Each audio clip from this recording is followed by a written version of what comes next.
And I'm live. Hi, everybody. Hi, Martha. How are you, honey? Trying to get my chat back up. How you doing? I know I said I wouldn't. I got to remember if I'm supposed to look up here or straight ahead. I think straight ahead is better. If I wouldn't go on a Saturday night, but this week has, well, I'm finding the week's a little hard to get on live during the week with not so much my job, but just being at my job and then coming home. And this week on Wednesday, we had the inauguration, so I really wanted to watch that. So tonight, I'm going to try to show everybody how I do shoes. You could do boots, you could do sneakers. I'm just going to basically be working on a shoe, and I try to do it all day today in steps because a couple of things. I got some messages on my YouTube video. Somebody was writing comments. She wrote 4 or 5, and her name is Barbara. It's not the Higgins or the Bo that we know. But, oh, Mike, you're here. Hi, Mike. How are you? All right. I'm going to squirrel a little bit. I've been still laughing about what happened yesterday morning. That was really funny. That was really funny, Mike.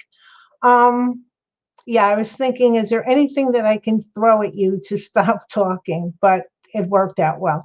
Okay. On a YouTube video, a Polymer Clay YouTube video, I got comments from a lady named Barbara. It's not Barbara Higgins or Bo, but she really liked that I was working in polymer clay and I was showing her things, and she really appreciated. So I just want to shout out, I'm not going to say her last name, shout out to Barbara. Thank you.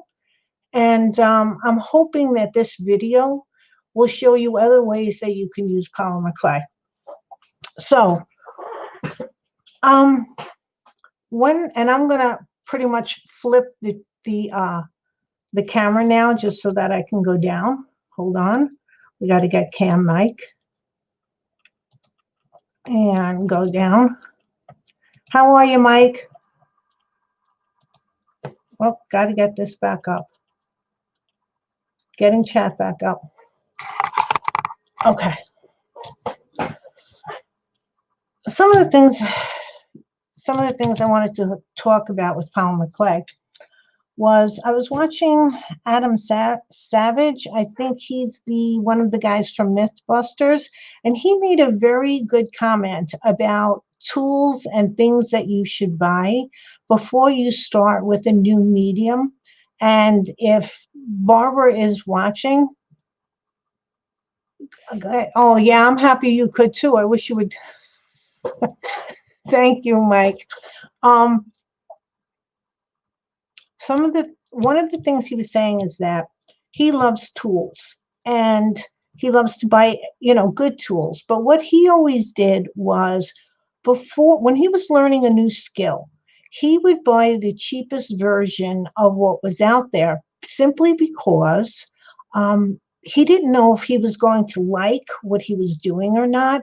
So why go out and buy the most expensive thing? So with polymer clay, it's pretty much the same thing with one exception. Okay, you need something that you can work on that you can put into your oven. And this is just a clay tile from Home Depot. It wasn't that expensive. You need a knife like this. This used to be called, when I first picked it up, like a scalpel type knife. It was very firm. And this is my original one. When I first got it, it was very, very sharp. It's not as sharp now because I've been using it for years and years and abused it, but I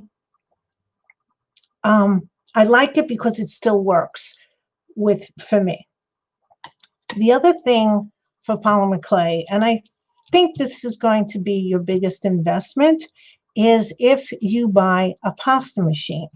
A pasta machine is good because you have to need polymer clay. Now, if you were just making snowmen and things like that, where you're just making circles, it wouldn't be that important. But for anything else, you really do need to get a pasta machine. You can get one at Michael's. You can get one in a cooking store. You don't need the most expensive one there is. There are some that are even motorized, and those are way, way, way up in the budget. and you don't really need that kind of a machine unless you really have trouble, cranking a pasta machine. Hey, Joanne, how are you, sweetie? But I'm glad you can make it. If I've used my pasta machine that I had purchased, but then when my mom passed, I got hers. So, of course, the one that I was using for pasta went to Polymer clay. And once you have a pasta machine that you use for polymer clay, you cannot go back and use it for pasta. So as far as the investment in tools is concerned, the original investment is you're going to have to get some kind of a slicing tool, because you're going to have to cut the little square, whatever you call it, squares that they come in. I really think you need the pasta machine because you need to really soften up. It helps in kneading the dough, because I find if I'm just trying to knead it, it's pretty hard and my thumbs start to hurt. So putting it through the pasta machine really helps. And you need something to bake it on, and that's just a tile at Home Depot. Hi, Olivia. Hi, Ray. How you doing? So those are the tools that I think you need. So there is a little bit of initial investment besides the polymer clay. If you're going to be a series baker, which means that you're going to bake it and then sculpt on top of it, you're going to have to get some liquid polymer clay. I use Fimo. This is Fimo transparent. I just stick it in here. I don't know why. I just like it in the jar. It's better than it in the container that it comes in. So I use that. I've also used an old paintbrush that I keep wrapped in tin foil to dab it on. But most of the time I forget about the paintbrush unless I'm really working with a lot of clay, and I just use my finger and put it on the piece. And then, of course, you need something to sculpt with. Now, sculpting tools are as wide and varied as the people that use them. Hi, Yvonne. How you doing? Hi. Welcome. Sculpting tools are as wide and varied, and you just have to, this is something that I have spent a lot of money on through the years, and this is what I ended up with. This is my favorite tool that I work with when I'm sculpting with polymer clay. And it was just like a dental tool. It was all metal, and I just took some scrap clay and rolled it around here and put it in the oven and baked it, because it's easier on my fingers as I got older to hold something that's a little bit more rounder than a real thin thing like this. This is aluminum armature wire, and this is more hard on my hands. It stresses out my thumbs. This is a little bit easier because there's more to hold on to. Okay. So let's get to the what I'm trying to show you. How is everybody tonight before I start? You all doing good? Okay. This is a foot, and I've done everything tonight in different color clays because I wanted to show you. I wanted it to come out on the screen, because if I was using the normal colors I normally would use, it would be hard to see it. So I figured, let me go and use some scrap clay, and let me use the brightest scrap clay that I have. Hi, Vanessa. How you doing? So today I sculpted a foot, and this doesn't have toes. This is going to be a foot that would go on a doll that I was making. Now, when I sculpt dolls, from the elbow down, from the knee down, and then pretty much the neck up and maybe some of the chest, I usually sculpt it in polymer clay, and then I will needle felt the body. And they're on a aluminum armature wire, and this is comes in all sorts of thicknesses. I get this at Dick Blick. It comes in a roll, and I don't have the roll with me, and it's very bendable. So this one's a little thicker, so it's not as easy to bend, but this is what I use for an armature. And a lot of times what people would do is when they're making feet, and I have it, or shoes, they would sculpt the foot portion of the piece. Okay, and this you're just going to have to pretend goes up to a knee. I wasn't going to do all of that. They would sculpt the foot portion in whatever color they were going to sculpt the outside of the shoe. And that works for them, but one of the reasons why it's never worked for me, oh gosh, if I take my glasses off, I can't see the chat. All right, whatever, we'll figure it out. Okay, is because, and I'll show you something. And this is why. Now, this is a model, one of those models that you can use to put it in position so that you can draw from, or you can sculpt from, so you would get the proportions correctly. I am going to be using this to do something else with it. That's why I started. It was originally gray. You can probably see under her arm. It's gray and in places. I painted her with black gesso because I'm going to be doing something with her in the future.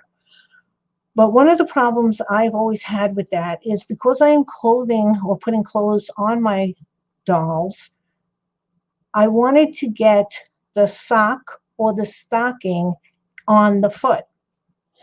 So I would always sculpt from the knee down to a generic looking foot, hopefully the same size as it's going to be with the head. And of course it's not attached because it's on the armature wire and I can pull it off. Vanessa, you're doing so-so? Well, I hope you're okay, hon. I wanted the sock to go on the foot. Now this is a cloth, this is a stocking I buy them from a Etsy shop. And I don't make these myself. And I put it on the foot, and now I have the problem of how am I going to sculpt a foot on this. So I've come up with my own way of doing it, and it might be more long and involved than other people do, but it really makes a difference to me to have the sock already on, the foot, because it gives it a more realistic appearance. Now, if the sock, I remember I did this for an Ichabod Crane sculpture I did, if the sock wrinkles down, all the better. All the better for me. On this one, I don't want it that much to do that, but I'm not really going to be working on this because I have to figure out, but I will explain to you right now is that when I put this sock on this foot, I will probably be cutting this part, the bottom, off because you can see the seam and it's bumpy and I don't need that, and applying fabric tack around the edges right over here, around the edges, so that it holds the sock on here. And then I will start doing everything that I'm going to show you now. So the first thing you have to do is you have your 2 feet, take one of your feet and hold it up to an index card. I use index cards because it's better than paper. It's a little bit firmer because you're going to have to use it, and I have one right here, as a cutout for the clay. And what you do is you take your pencil. Now, don't point your pencil in like this. Try to get your pencil, and it would be better if I had a mechanical pencil because you could put the lead and get the lead out. Try to get your pencil just right around the outside because you want your shoe to be a little bit bigger anyway than your foot. Okay? So you just go around with your pencil, do that whole tracing out thing, and then you cut it out.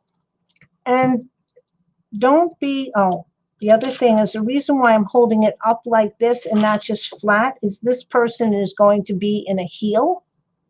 So I didn't want to you can't really hold it like this because there's a heel to this.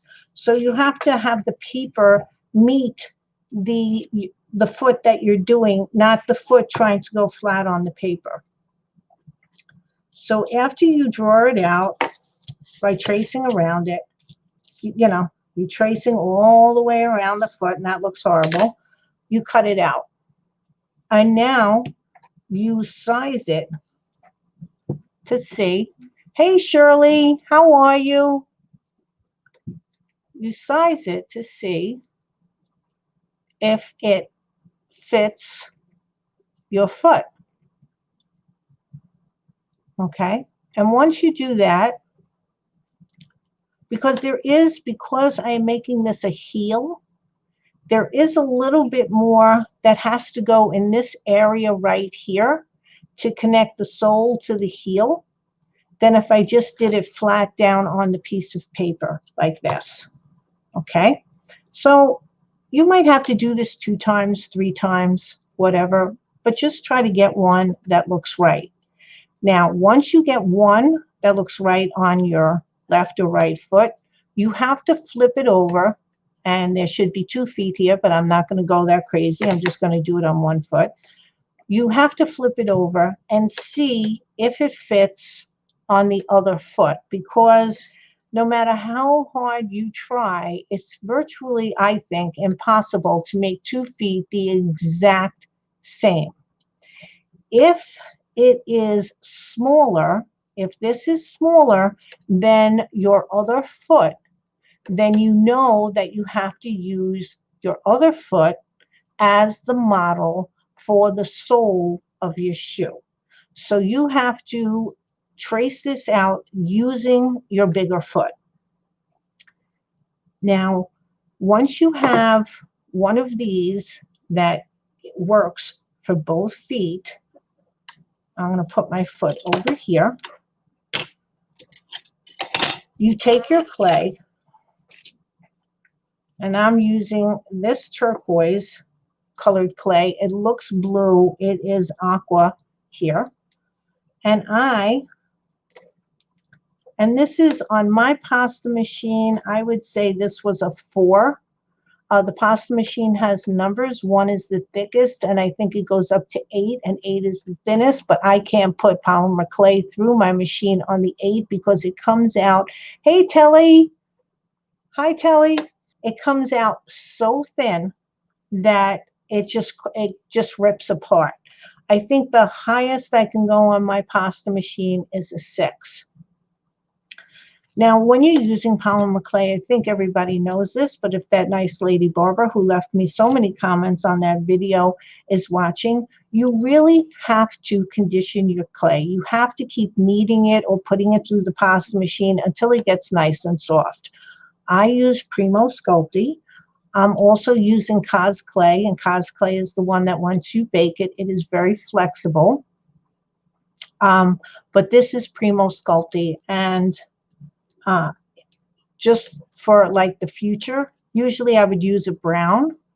Hey, Britt, how you doing? We did.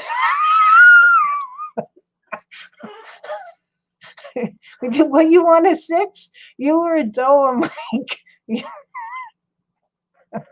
Mike and his wife and my friend Teresa once came over not this past Christmas, the Christmas before, and we had a ravioli making party that night, and it was a lot of fun. And Eddie and Mike were rolling out the dough.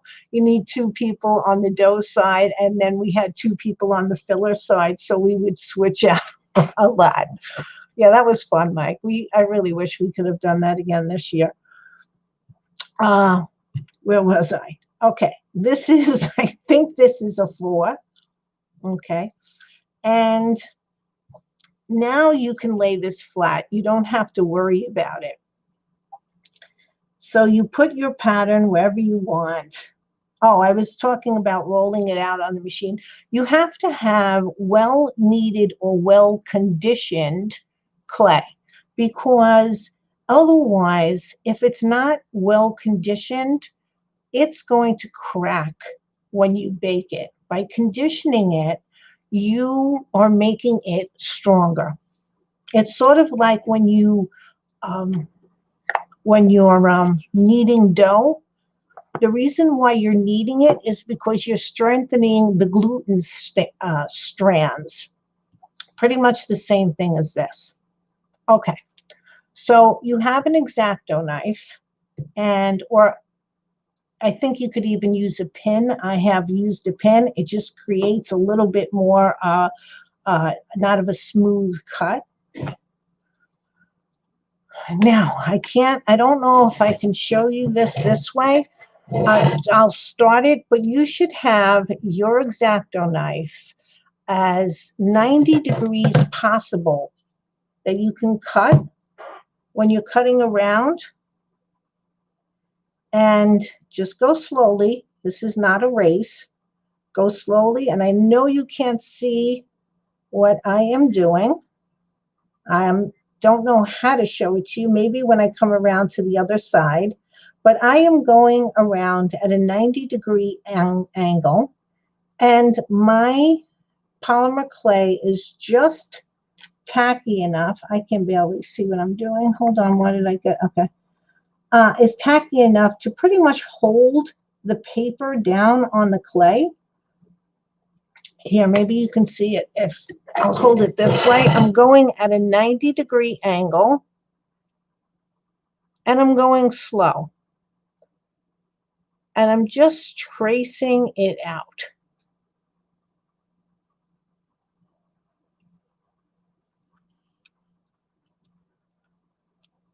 Oh, you got a crack in your paper?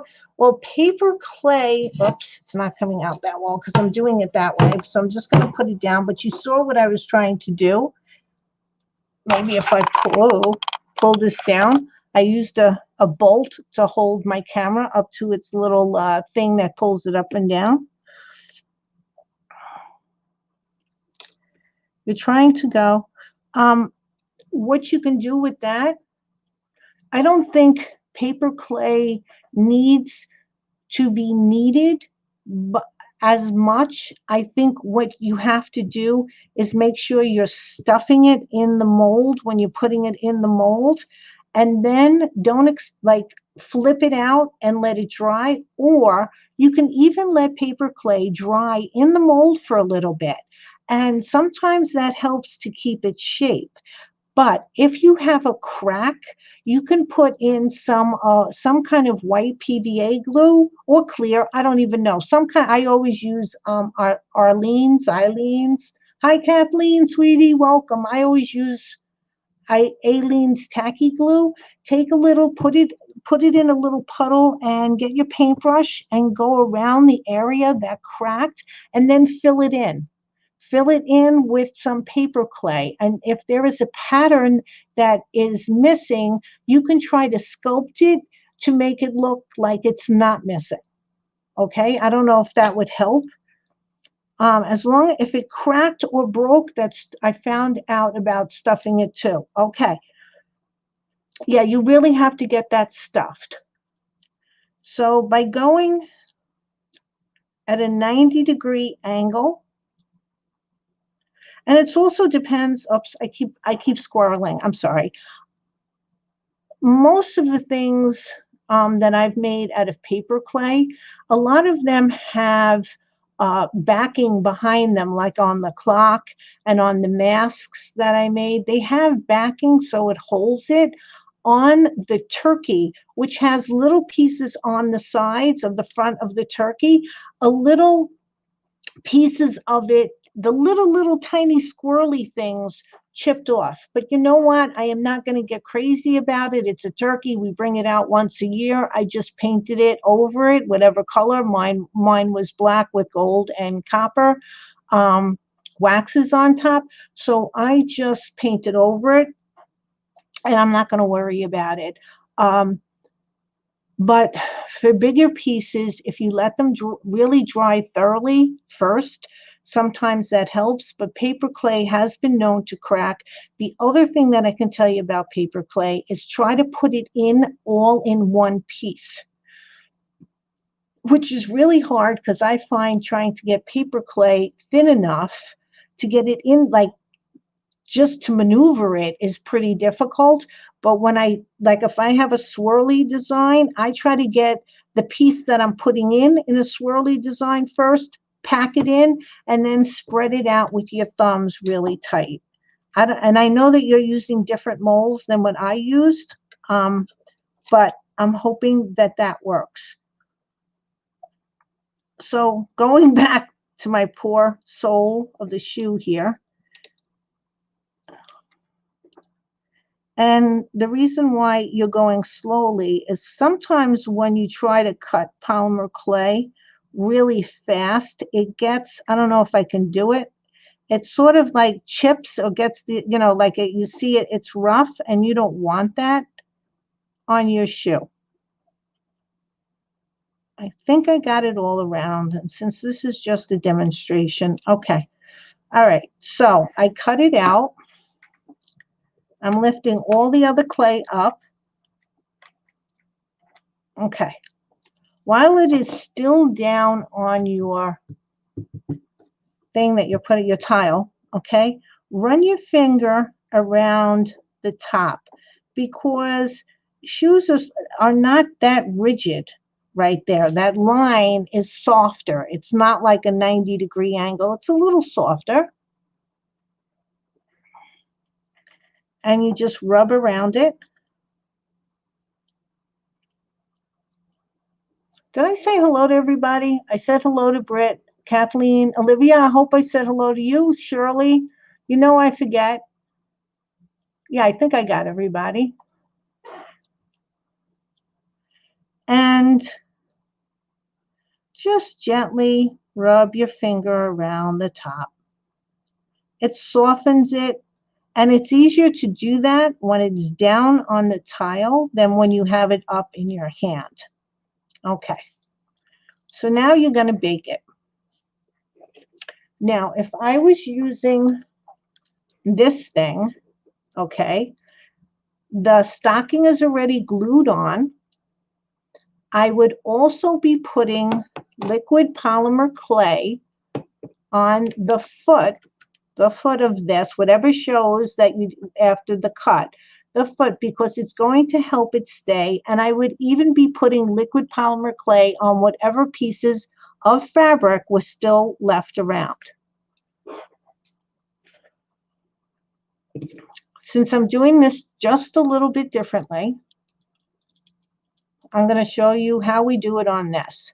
Now, all of my armatures, or most of them, they either stand by themselves or I am putting them into some kind of a base. All of my witches stand by themselves, but some of them, especially when they're in a walking pose, when one leg, because if they're standing, they're usually just standing there. But if they're in a walking pose, and I don't have a picture of the Ichabod Crane sculpture that I did, I wish I did so I could show you, he was walking. And there is no way that I would have been able to get him to stand up at a walk, with his legs out and everything, and one heel up, one the back, what is this called? I forgot, whatever. But if one heel is up and the other one, the sole, I'm sorry, is down, there was no way that I was going to get that guy to stand. So a lot of times, all the time, if I am putting my sculpture on a base, I'm going to have the armature wire go right through its foot, because when I glue it down to the base, and I'll make a hole in the base for this, I want it securely on there so that there's no movement, there's no way it's going to come out. And then I am going to use some kind of really heavy duty, not E6000 because I can't stand the smell. I will use the 2-part epoxy glue that I have, that you can pick up at any hardware store. It works with polymer clay, and I would use that. It works with metal, works with wood, put it all over this, and then, stick it down, and it is down there for good. Okay, but so let's get back to this little guy. I'm pushing it all the way up because I want to get it Oh, everything is hitting everything. Move the baseball cap the other way. Okay, so now I'm going to lift it. Now I use my knife to very gently pull it up. Hey, Barbara. Hi, sweetheart. I put it on the foot first.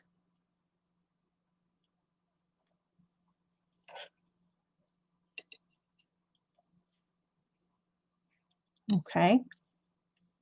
Now, if this, again, this would have the liquid polymer clay in between here, so it would hold it a lot better.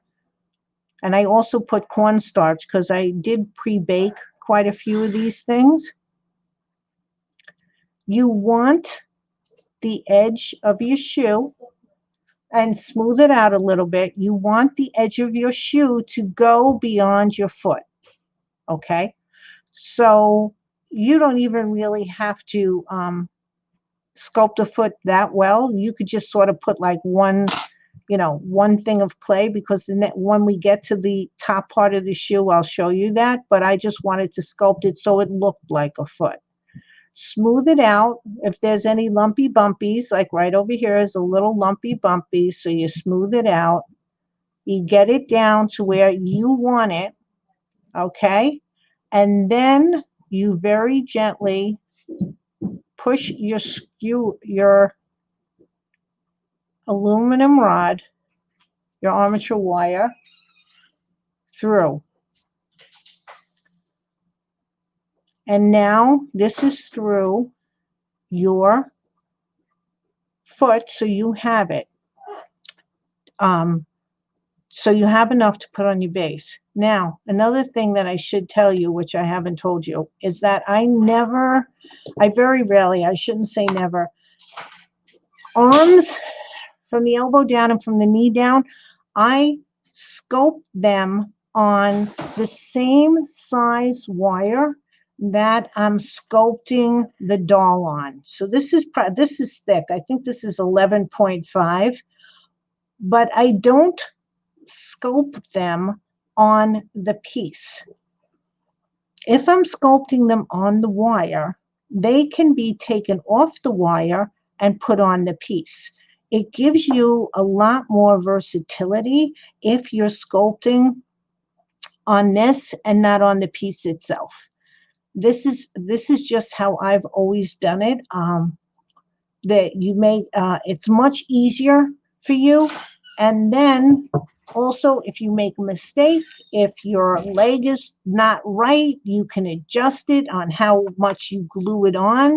This thing, your armature wire, it's just so much better, and it's so much easier for you to do it. It gives you a play, so that if you make a mistake, you don't have to throw out the whole sculpture and start cutting into it, because once you sculpt the face, you have to sort of take precautions when you keep putting the face back in the oven, because it won't darken a lot, but you will notice, you okay? You will notice that the face starts to darken all over the place a little bit if you're putting the whole thing in. So if you can, you should always try to make them separately. And you can make your doll with your head, and you do your arms and legs separately, and then put them on the doll, and then wrap the wool or needle felt or whatever else, how you want to make the body. Most of my sculptures are soft centered. You can, whatever you want to do, but I always do the limbs separately. So I would put this in the oven at 275. I think it says 280. I always go a little bit lower. And before, this turquoise wasn't sticking, like it kept flapping off and going like that. So what I did was I took a little wooden block and I put it up there so it would hold the sole while it was baking where I wanted it to. I baked them for about 15 minutes. I'm just trying to get it so that it's firm. Sorry, taking sip of coffee. After 15 minutes baking, and I'm just going to take this off. Okay. I was doing a lot of this prep work. And you'll see that I put cornstarch. If you don't want your polymer clay to stick while you're baking, as in this example, because I didn't want to be making like a lot of feet. I wanted to be able to use this one over and over again. I put cornstarch here, and I put cornstarch on this thing so that when it was finished baking, this just came right off. Okay. So now you have your sole, and you have to make your heel. Now this foot was originally designed so that she's wearing a pair of heels. Okay. So you get some of your clay, and you're going to start making your heel. Now, when you do this, because most people do have, you usually make 2 shoes, you get the same size balls for both of them. I'm going to pull this up a little bit so I can have a little bit more breathing area. Okay. You get the same size balls from both of them. And polymer clay picks up everything. And you just knead it a little bit more. This has been sitting out for a while.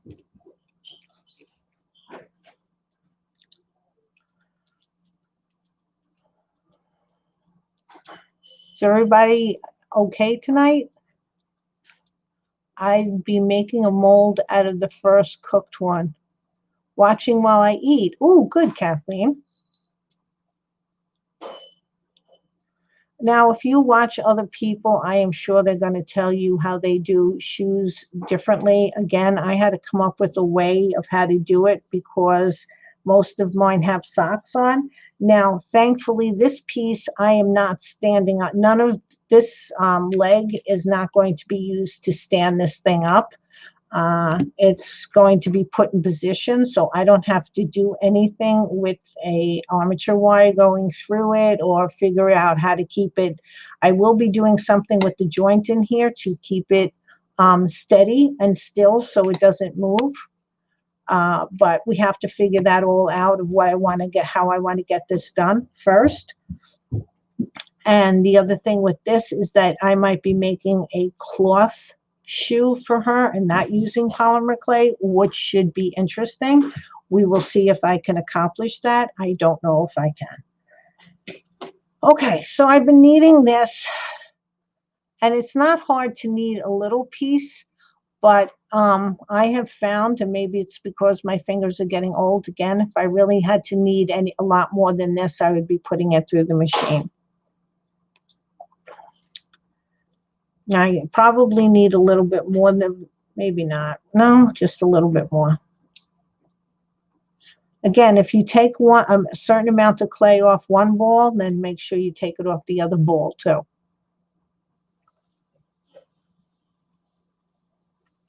Okay. Now this blue piece would already be glued onto my foot. And I'm going to take this off again.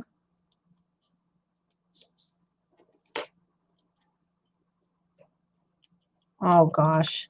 I'm sorry, Barbara, I forgot to ask because you did mention that she was passing a kidney stone. Oh, okay. Just for the sake of, again, this is baked. This is unbaked. It makes it stick. Also, and I was real sloppy with that, but less is more. Less is definitely more.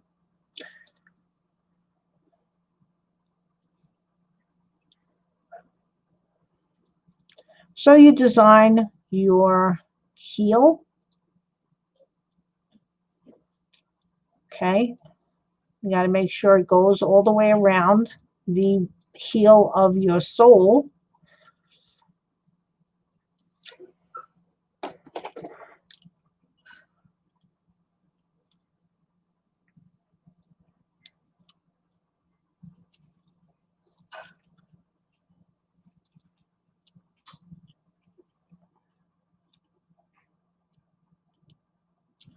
and it has to get flattened out.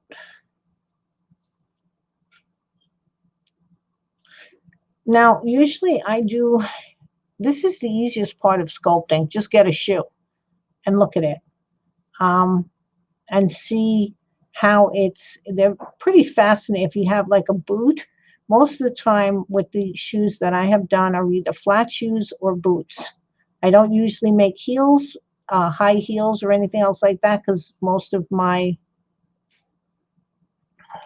sculptures aren't about women or men who wear high heels.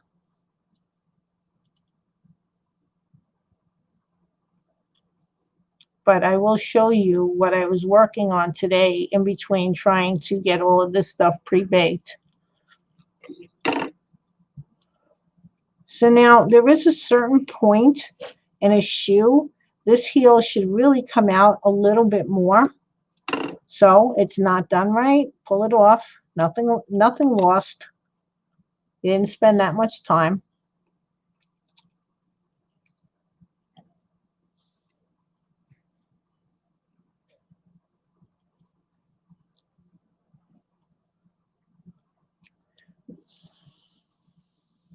You just do another one. Okay, give me a sec, guys. I don't know if there's other people. I know Joanne, that someone comes on a Friday, right? It's Esme sale. I don't know if anybody comes out on a Saturday. Comes on a Saturday. Like I was saying before, during the week, I was trying, but it just wasn't working. And I'm also trying to do things that I haven't done before on my show.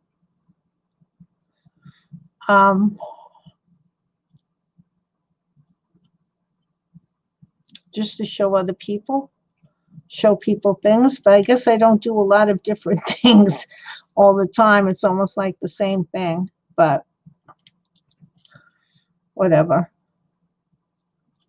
So I was supposed to go food shopping today. This is even smaller than the other one. How did that work? How did I do that?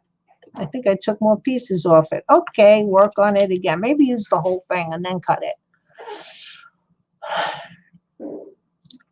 was supposed to go food shopping today. I was all ready to go, but then I just figured, because I've been thinking about what to do, and I thought about it the other day, and I wanted to get it done because I want to show you what I've accomplished besides this today, but we will get there.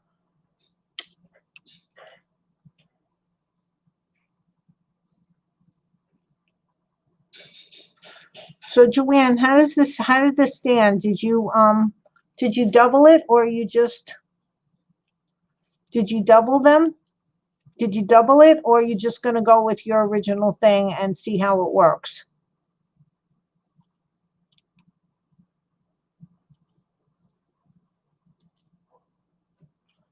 Kathleen says, just bought a bunch of African beads. Can't wait to get them. Been waiting for some for a long time. Congratulations. Good for you.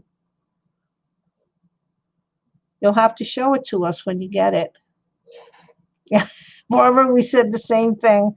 And then I saw what you said come up on chat. Okay, well, this is a pretty decent heel. Now, the heels that, again, I've been using, there's a slant this way, and then here. It goes in a little bit.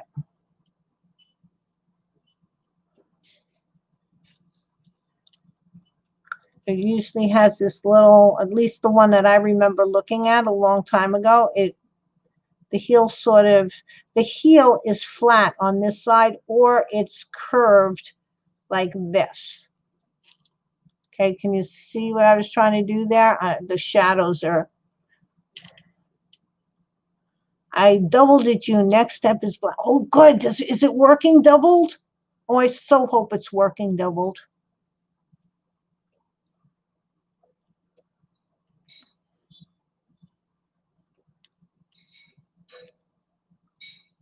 Okay, so now here's the big test. When I sculpted this foot, I put her put her on a heel. It was for a heel. They break down glass and then dye. They break down glass and make them by hand. Excellent, Kathleen. They're going to be very pretty. Okay, so you have to put your heel down. Make sure that the sole of your foot's down and that you've made the heel the right thickness here. This thing is dirty. This is more of like a boot type heel again. And let's see, I got to remember, I think it's a little bit longer on the outside. It comes like a little bit longer on the outside of the foot. Now, I usually like the stacked wood heels. And if you don't like that look, that's fine. You don't have to do it. I just think it's more interesting than this blob of clay. So I would go around with the tool and first make the sole, the bottom part of it.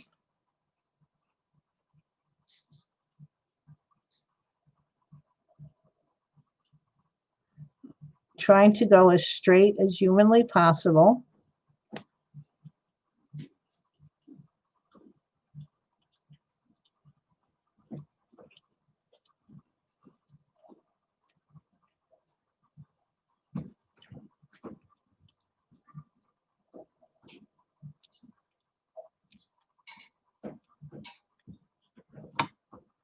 And that wasn't straight, but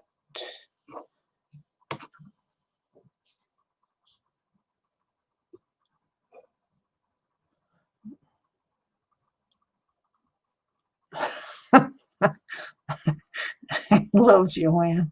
It's been quite a learning experience. I'm glad. I'm so excited. Good for you, Kathleen. I'm glad.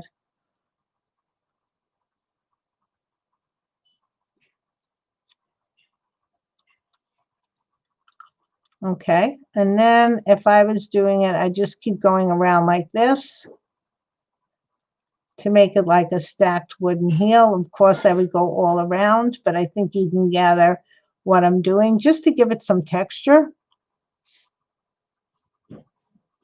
I didn't go all the way around, but you know, you can. And you can already see, I don't know if you can see it, but the clay is already getting dirty. And that's how fast polymer clay gets dirty. You have to constantly be cleaning your area, but so that you know, dust, little strands of fiber doesn't get into it. But if it's on the surface, what I've always said is that once it comes out of being baked, you take a Q-tip, you put it in acetone, you wipe over it. That's going to get rid of surface dirt, and it's going to take the, for lack of a better term, glossy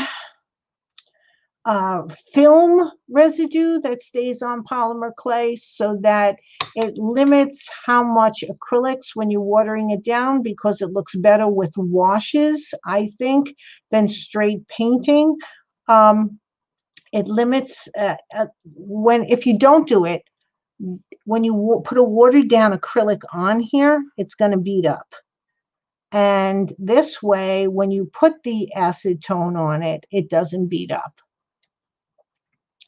So depending on how perfect you want your shoe to be, I basically make my shoes look a little bit like they're worn and used, is how you're going to handle this. If you want perfect shoes, I can't help you there. You're just going to have to work at it more and more. So then, once again, you put this, once you finished all of that, you put this on your, well, this blue part would probably be already glued to your foot, but you take You take it, and which way is the straightaway? I think this is the straightaway. And you put it through. And again, we're just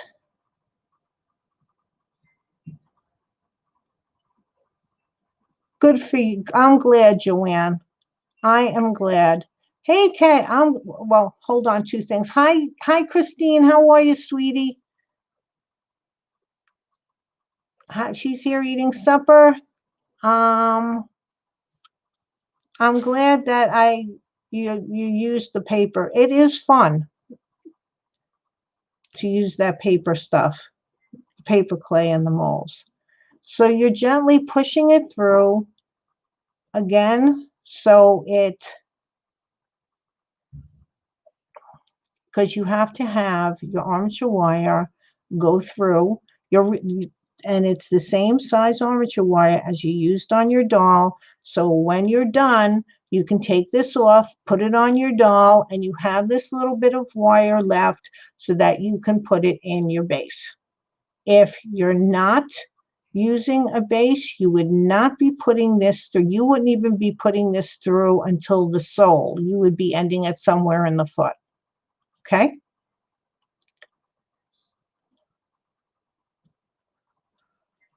Now, depending on how neat you want to get, you just go around.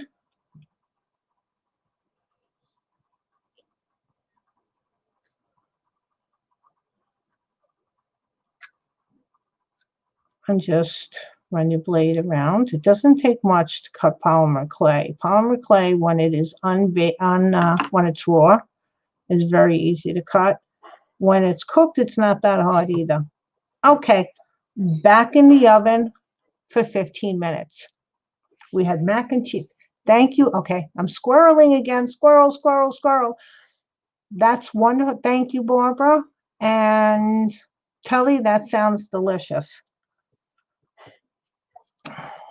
Mac and cheese and fish sticks. What are you having, Christine?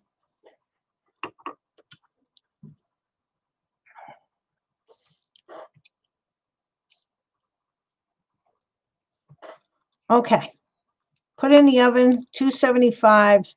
If you want to put this little block here, just so it's nice and steak, potatoes, and broccoli. Ooh, that sounds good.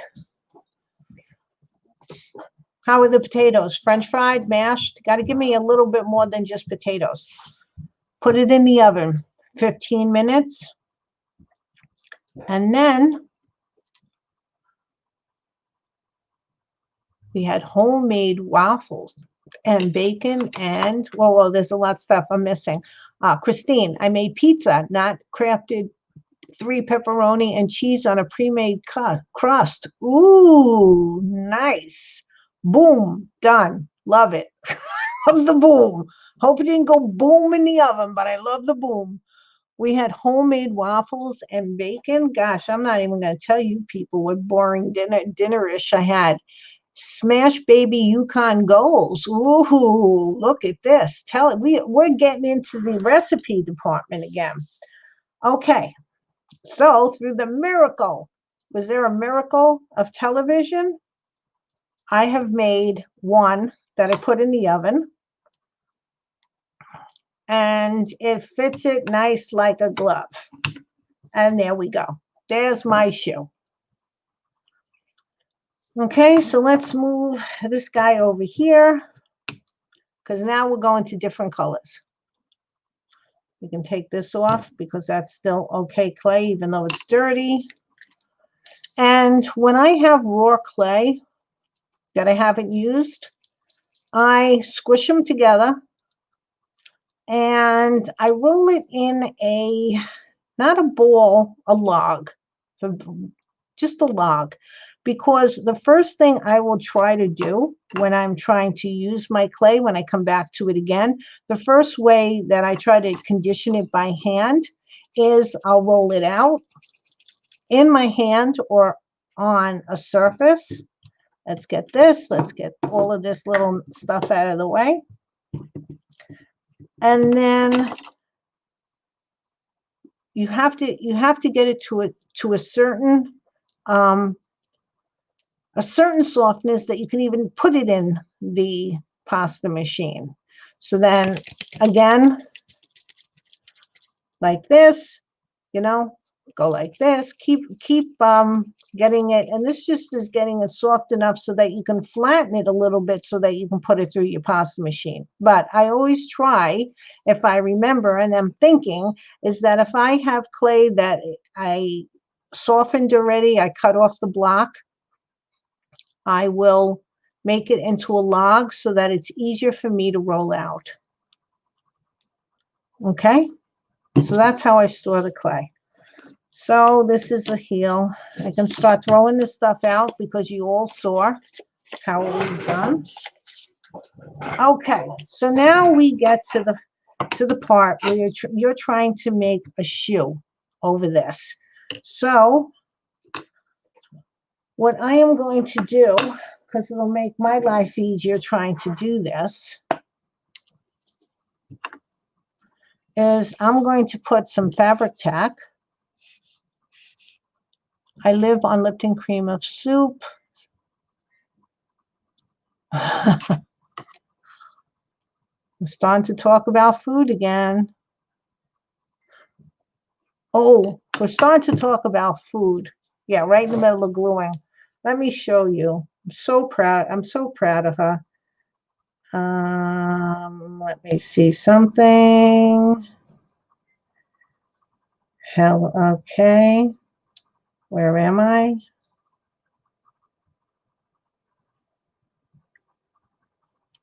This is what Megan made for Eddie for his birthday. She made that little cake. Oh, it's us cutting into it. Hold on.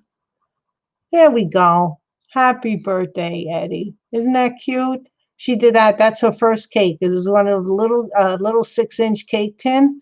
Thank goodness it was a small cake because it was very rich. She did all the icing. She baked all of that by herself.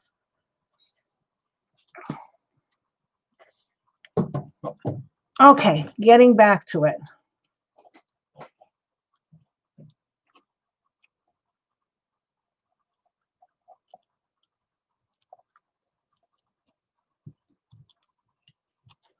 Here you go.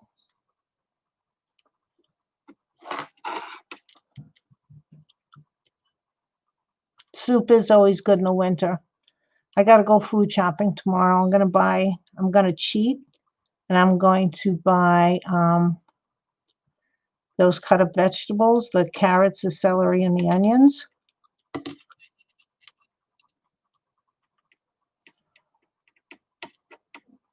Got a little excited about this.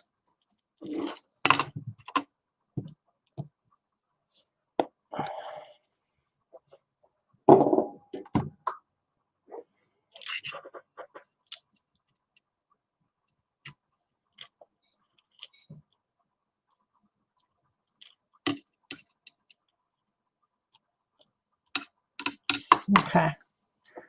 Now to get really psychedelic, I rolled out some yellow clay. Again, I'm just using base clays I've had. When I first started working with polymer clay, I started buying all the colorful ones because, you know, you got to get one of every color. And I realized that in my work, I could go with black, of course, ecru, flat, and flesh toned, and maybe white. I'm not sure. But those are the colors that I really need. Again, at the beginning, you want to start getting all the colors. I have a whole bunch of leftover clay and colors in my drawer. And the ecru, the black, and the flesh tone, or I should say the Caucasian flesh tone, are the ones that I really use. So I don't need all of these colors that I have,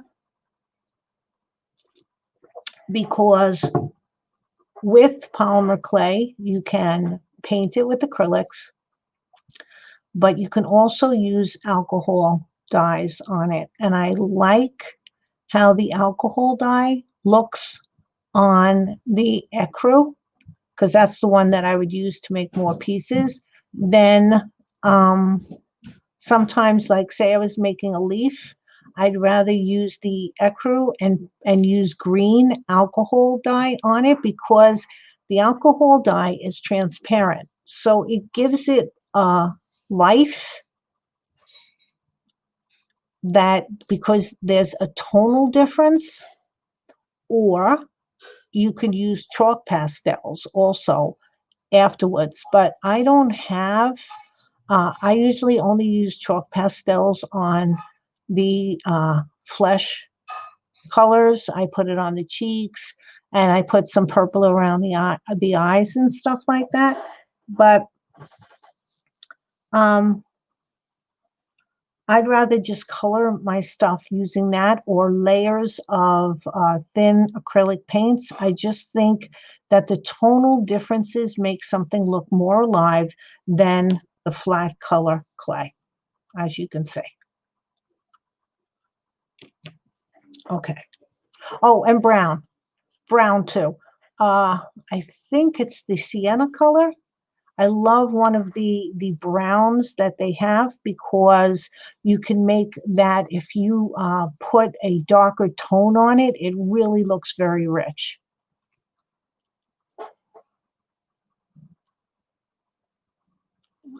You said, I thought I saw something about you fell. Oh, you had a bad fall. Yeah, falling is bad. Okay, so I glued the base to this. Now, I'm dipping my finger, just putting because all of this is baked clay, and I've even used this on the fabric, because, as an example here, you have the fabric glued, you have the sole on and the heel if you need it, but then you have to make the top of the shoe, and you want the polymer clay to stick into the fabric. So I would put some of this liquid polymer clay on this, being very careful, trying to not go over where I want my shoe to be.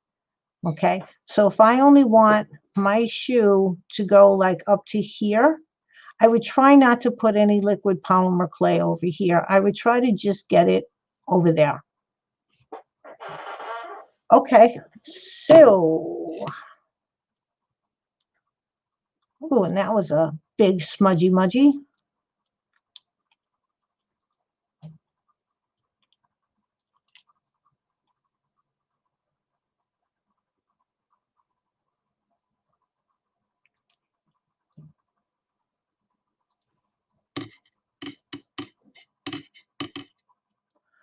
And then, of course, because I put too much on, paper towels.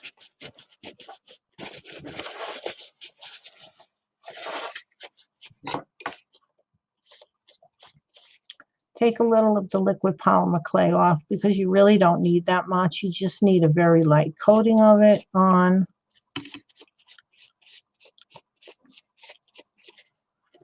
And this, I think I rolled in the size 6, like the pasta mic. Although maybe it was a 5. I'm not sure. But a 5 or a 6. It has to be a little bit thinner than what I was using for the sole. Okay. And I haven't figured out a way. All right. I have done it this way.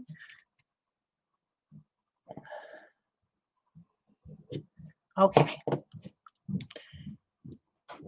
When you're going to see the top of the shoe, you want the rounded off edge, which is the part, one of the edges over here that went through the pasta machine, over the cut edge.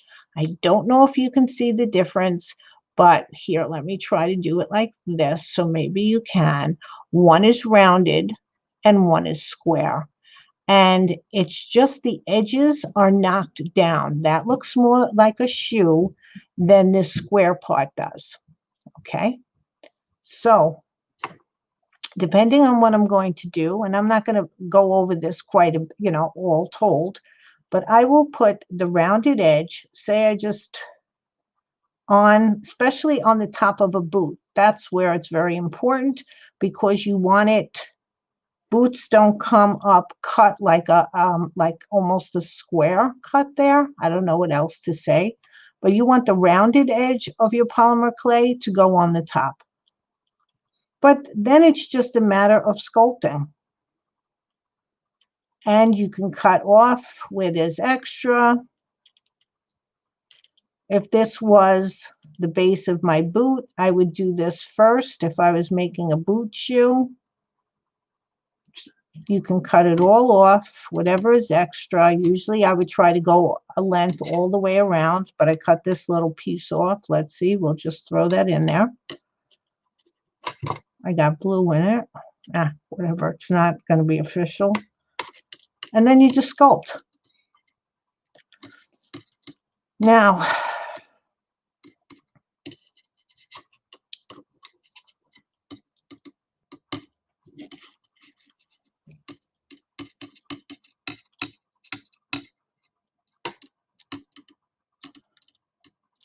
they look like the new boots I blue bottom.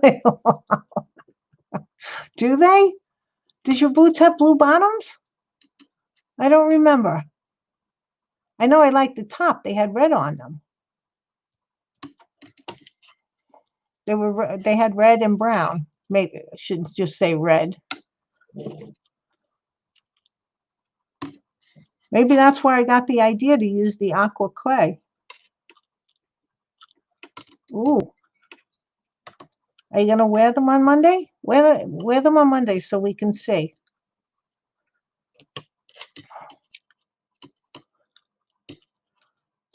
Okay, so what you're trying to do now, regardless of what you're going to do on the top, okay, is one of just some certain areas that I want to go over with you.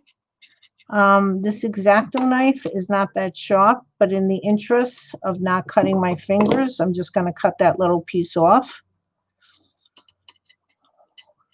Okay. You get your clay.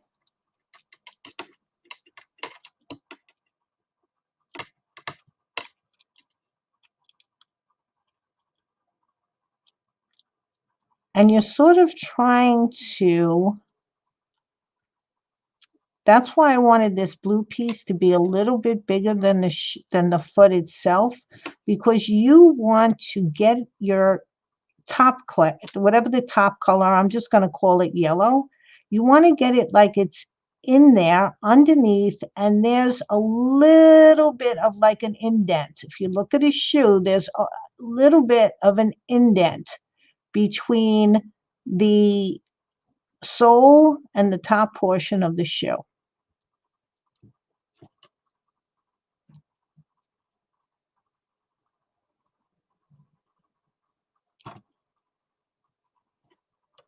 Okay.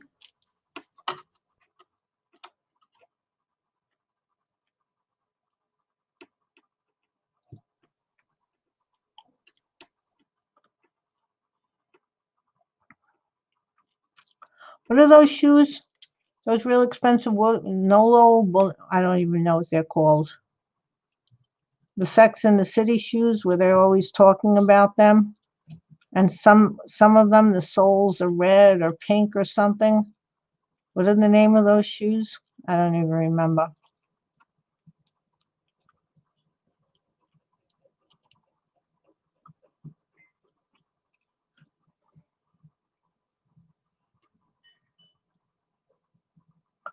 So you just sort of concentrate on trying to get that look, because that makes it look a little bit more realistic to me.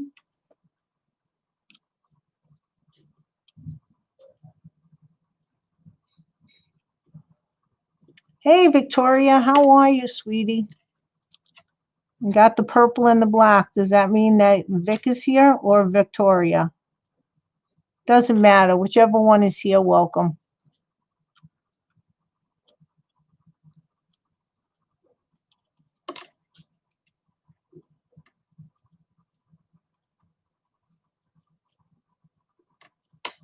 Feeling better? Were you sick, sweetie?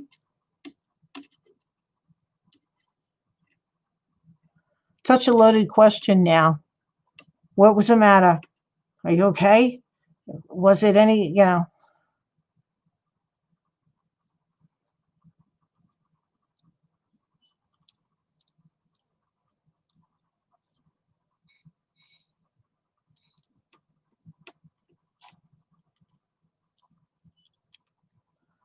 okay. So once you really take your time, and if usually, again, this would be brown and this would be black for when I made my witch's shoes, you can play with this. And what I would suggest, you had distemper and parvo? Ooh, were you kidding? I hope you're kidding, because those are dog things, and you're far from being a dog. And you can play around with this as much as you want.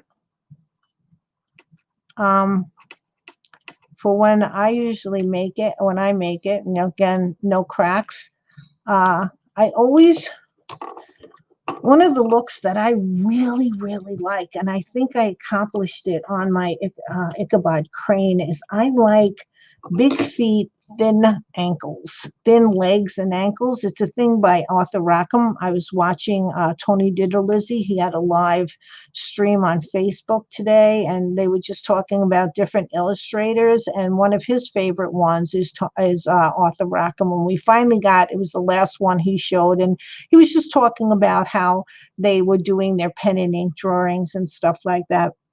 Well, one of the things, and I'm sure other artists do it, but he's the one that comes to my mind, is that the ankles and the legs are really thin, but the feet are really big. And I just happen to love that look. I like the thin arms and the big hands. It's something that I've always really liked. And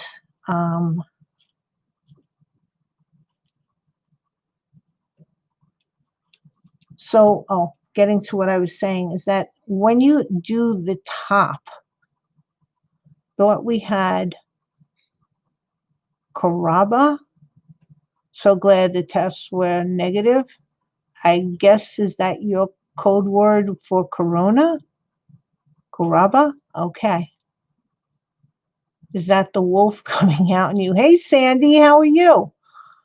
I thought, were you in here before and I missed you? Hi, Sandy. Okay. So on the top of the shoe, go like this a little bit.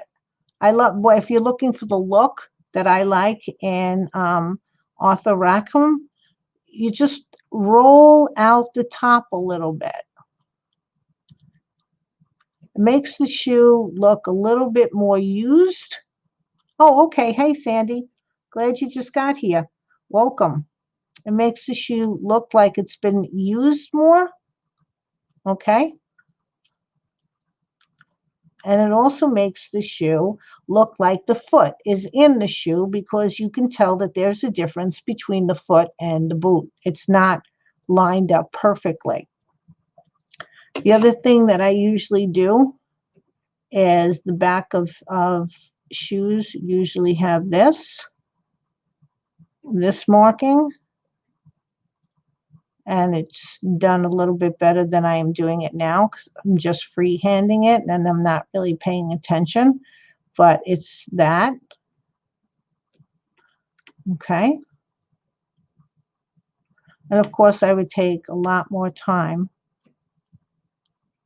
in doing all of this. I've done laces, and that gets really hairy, because you have to, you're going to stand up? Wow. Then you have to, when you're doing laces, besides making the tongue, you have to put like an extra piece here. And before you bake it, if you're really going to get serious about it, you have to make holes with the pokey tool.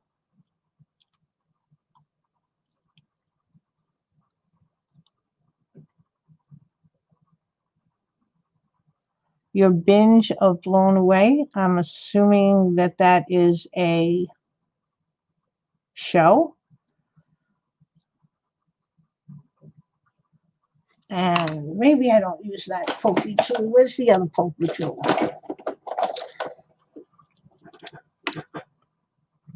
Because even if you use polymer clay laces, or if you're going to be crazy like I have done sometimes and glued thread or thin pieces of embroidery floss. And as you can tell, I'm just getting this clay dirty as all heck because this pokey tool was dirty. Netflix show competition glass blowing. Wow, that would be fun. They must have the furnaces because you need the furnace, right? To blow glass. So you can put the glass in the hot thing. Oh, I've also found, and I don't know if anybody else has found this, but some clays are chalkier than others, which means that they crack more. And I have found clays that have a lot of white in them, because white to me is when is a very chalky like clay. It rips a lot easier. It's a pain in the neck to condition. Okay, so then you would do that, and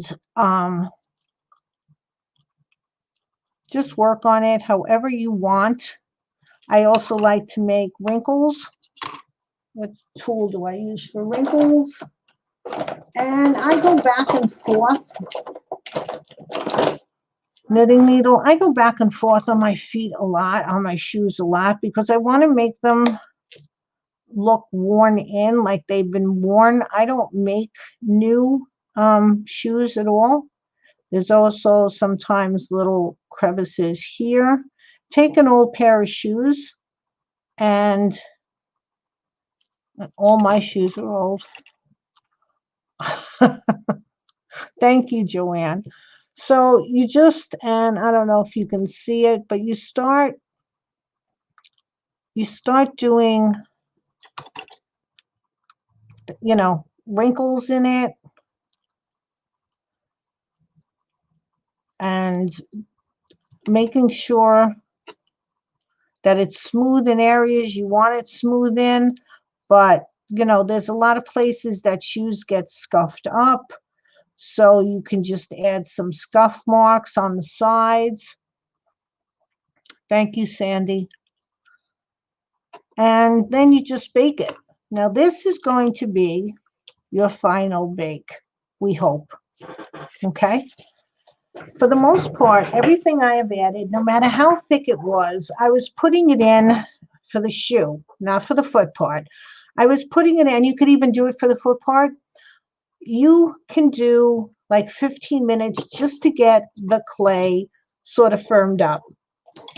But when you come to the final bake, now you're baking it, and you can bake this at a 275 now. I'm not going to 280 or 285. I go 5 degrees lower than what they suggest on the clay package, and I bake it for longer.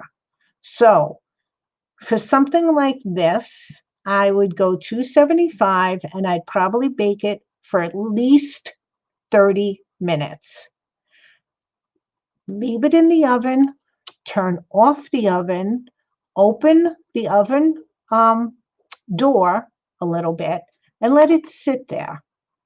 And that way you're giving the clay, you're not touching it, because the minute you start touching it, you might want to fuss with it.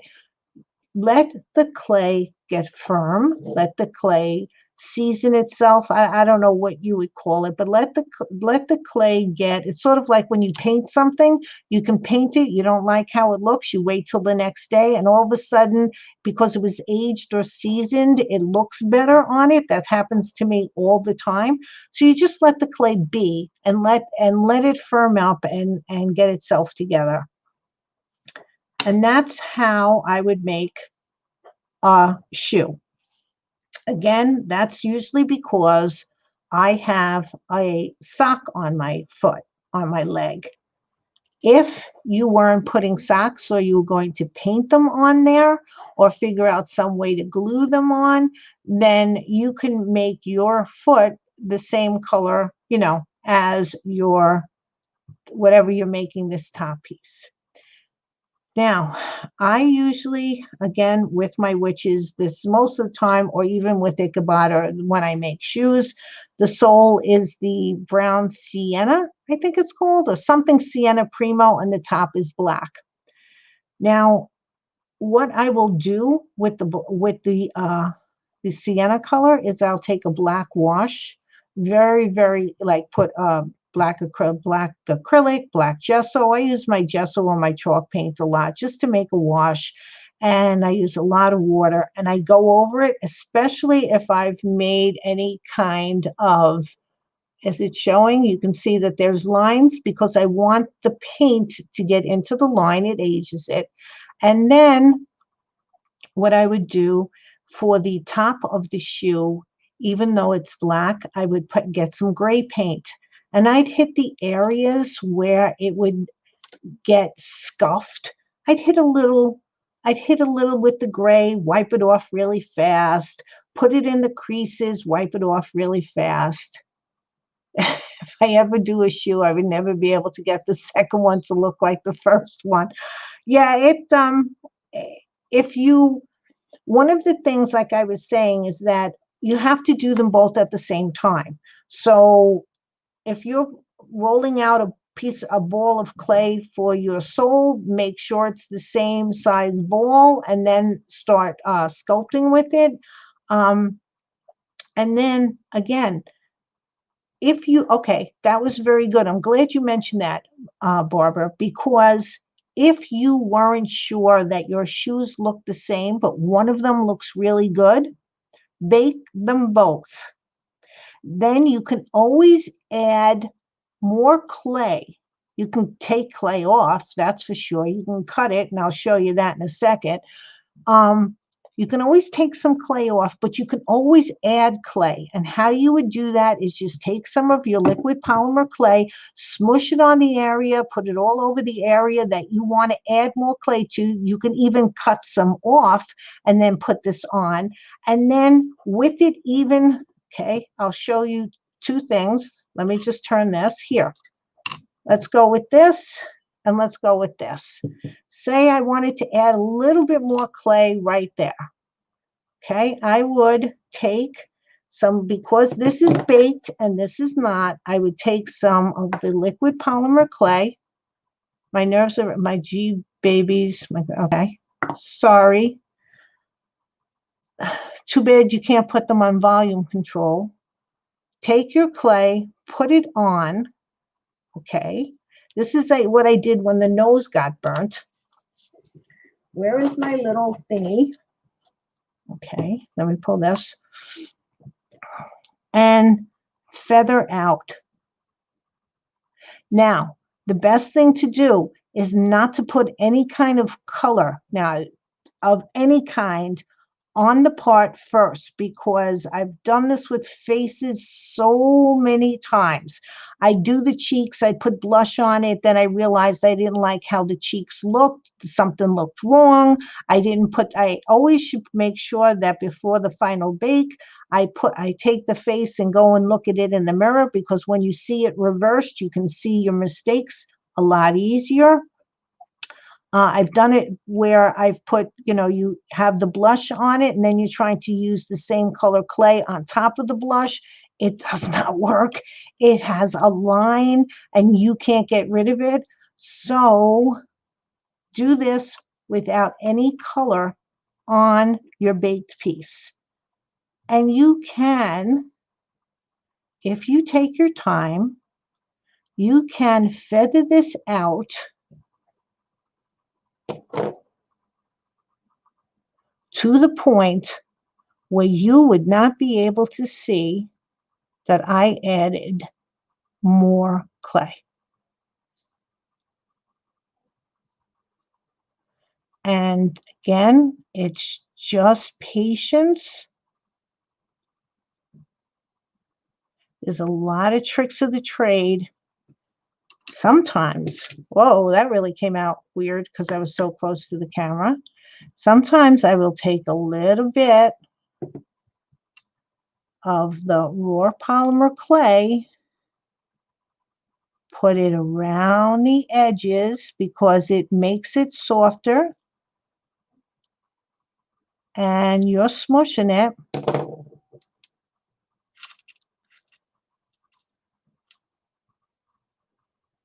And if I bake that, and once it's baked, you would never be able to see that I put more clay on it. Sometimes, like I said, it's easier if you have to add clay to a certain area. Let me see if I can do it here. I'll do it on here. You take your, let's get in camera. You take your X-Acto knife and you cut out a little bit of a, see how easy it is to cut? This is a real bad piece to show you how easy it is to cut. Cut away a little bit from the area that you have to add it to. So you're giving yourself smushing area. So you're giving yourself blending area. And on a face, it's much easier because if I'm cutting out the cheek, if I want to add more to the cheek, I will start to cut out a little bit above the area I want to add more to the cheek, and a little bit below the area and the sides, just little slivers. Watch your knife. You can, just go like this, real easy, just to cut out the area, just to make it a little bit less than what the top part. And then when you're smoothing it out, you're blending out the edges, they meld so much better. So that's another tip for polymer clay. Thank you, Barbara. And thank you all for those nice compliments. I saw them all above. Thank you about the shoe. But that is something that you can do. And then you're giving, it's sort of like a wall. When you have a hole in the wall and you're trying to patch it, the best patch jobs are when you go over the hole a little bit and feather it out. But you can also take off from the sides of the hole if you just try to trim it out a little bit more so that it lies flatter and smoother. You can, another thing, you can sand polymer clay. So if something is too high, I have done it on faces. I don't suggest it. I'd rather use acetone and really keep rubbing and rubbing and rubbing, and then the thing will it'll keep going down because the acetone melts a little bit of the clay. You can sand spots that don't come out well. I mean, if you're a master polymer clay like Ace of Clay, you don't need all, but these are little tips for the rest of us who are not masters. I don't consider myself a master of polymer clay. I just know that I can fudge it enough that it looks good. Okay. All right. So those are some tips that you can do to fix any kind of mistakes that you make. Now, just to show you, if you were making, thank you, Kathleen. Thank you very much. If you were making laces and you wanted to do it out of polymer clay, and this is another thing that takes really a lot of patience. I have an extruder gun that you could put different plates, so I can get really thin little strings of polymer clay if you didn't want to use thread. So I'm just going to pretend. And I have found that, let's just put this down a little bit. Now this should be baked. It's not, but you go and you try to get, again, this would be baked, so I'm going to use a little of my liquid polymer clay in the hole. I go try to get this part in the hole. This is, of course, too thick and my holes are too small. But what I would be doing is I would put it here, get it in the hole, hold it down so it doesn't come out, so it looks like it's going through, and then just put it onto the other side. When it goes to the second hole, you cut it at an angle and then smush it a little bit so it's looking like it's going through the other hole. And then I would do that all for one side, because when you lace your shoes, it's always one side first, like it, just the way it looks. Okay.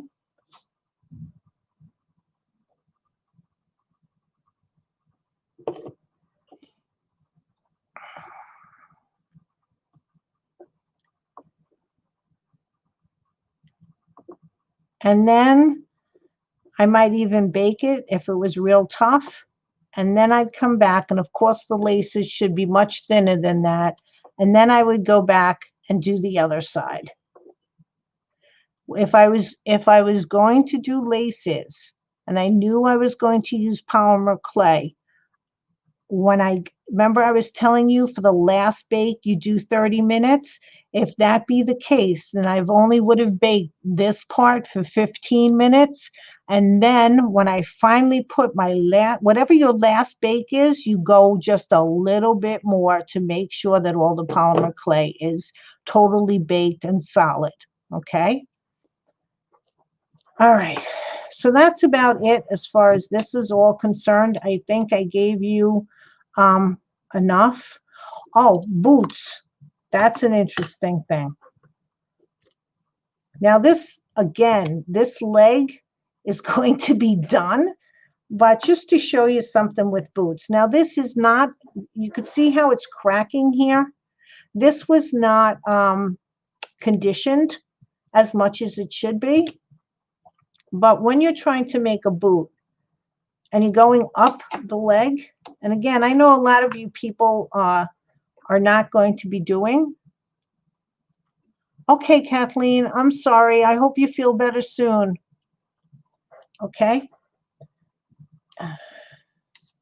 The first thing you would do is try to get these to meet up, and you would have how can I explain this? I would put, it's really hard to do this because you're trying to get these two things to stick, but you don't want it to stick on the leg. Okay, so I might use a little cornstarch on the leg if it's polymer clay, so the polymer clay does not stick to cornstarch. I would do my best to do that because you're trying to get a seam done here and a neat seam done. That's a little bit difficult. You can lay it down on the leg that you're doing it on so that you can sort of maybe smooth it out. But one of the things with polymer clay, and I'm just going to do that, to make it wrinkle, is then you sort of can push it down a little bit and you'll get wrinkles out of it. If this was really very conditioned clay and I had something underneath here as a base, you can push it down so you can get realistic wrinkles. Or you can do what and this would be much thinner too. You can do what Ace of Clay does, and he does his wrinkles right on the clay. All his creases and stuff. But I sort of like trying to do it by pushing it down just a tad. I mean, I'm really being a lot more over the top than I would, but don't make it straight. You know, like give it a little life to it. Don't make it look like it's a tube. And there you can make like a boot, okay, if you have the whole thing.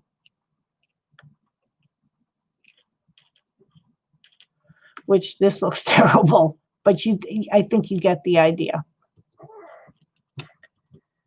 So that's what I wanted to talk to you guys about. I wanted to show you, and as in the beginning of the video, a lot of you came in afterwards, but there was a lady named Barbara. It's not my Higgins, and it's not not Bo, who wrote about 4 or 5 different comments in one of my polymer clay videos, and they were very complimentary. And she said that she would be looking forward to more polymer clay videos if I did them. Now I don't know, when a push comes to shove, I don't really know what my videos are all about, because I've done a few different things. But I just wanted, because I am making shoes, and I'll show you in a second, I am making a pair of shoes. I thought it would be interesting to show how to sculpt that. So if, Barbara, if you watch this, thank you, and I hope this helped. Now, as you guys know, I've been making this mannequin. I think she's a lot shinier on this than she is in real life. A lot brighter, shinier. So I got this mannequin to the place where I want her to be, where I'm going to start putting a dress, a skirt dress on her. But I was making the shoes. I don't know why I had the idea for making the shoes. So I started to make the pair of shoes. There's 2 of them that I would be putting. Once I get this done, I'm going to bring it up to the camera, but I'm going to be gluing the 2 pairs of shoes down here. Let me show you what they look like. Wait.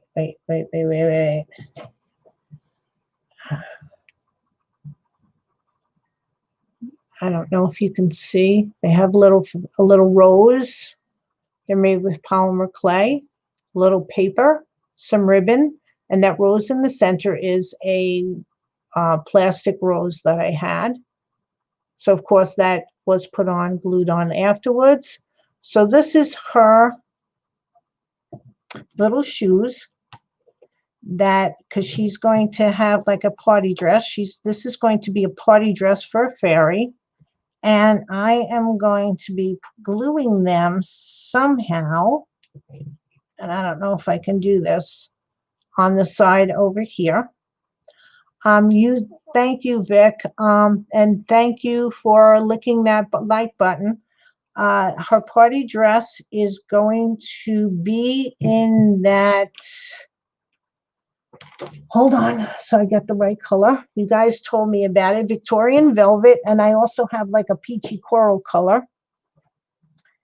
And I dyed, well, I had this tool that I used the ink on, the Victorian velvet, and the other one, I forgot what the other one is called. You know, I can't remember names. So her little skirt's going to be made out of this. And I might be using some other fabric. I didn't get that far yet on exactly what I want to use for her skirt and the trims and all of that. She will be having a crown that will be hanging off of here, and maybe like a shawl that goes over this, and of course wings. We're going to be doing wings, and that might be my next video if I can figure out how to do the wings, because wings have always been my nemesis. I have always had a hard time with wings. That's why I found that shortcut way that I did on Jingles. That's the easiest wings that I know how to make. One of the reasons why wings have always been a problem for me is because the wires never line up. I never glue them right. We're just going to take our time and figure out how to do it, because at this stage of the game, I've made enough wings, and I think I should figure out how to do that. So this is going to be like a little fairy's dress that she would wear if she was going out someplace. So that's it for me tonight, ladies. I'm glad you all came in. Thank you for coming in and for your lovely comments. Let me switch the screen, and I'll lose chat. I don't even know what I look like. Oh, look at me. Okay. Yeah, we were just trying to get my hat out of the way. Thank you for your comments.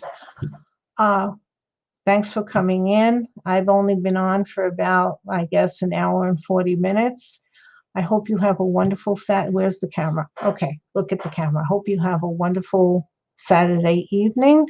I don't know when I'm coming back again. I know that I said that I was going to try to do it on a weekly basis, but I really want to bring you content or interesting things. So it's sort of like a how-to live video at the same time, not just watching me work. I don't know. That's how I feel like right now. Tomorrow I could feel differently and go on again and say, hey, I'm going to try to do the wings. You want to watch me fumfer? I don't know. But okay, Joanna, I will try. So thank you, everybody. Good night. Have a great night. If I don't see you, I hope you have a good week. Try to stay healthy, wear your masks, and I'll see you soon. And have fun creating beauty. Good night, everybody.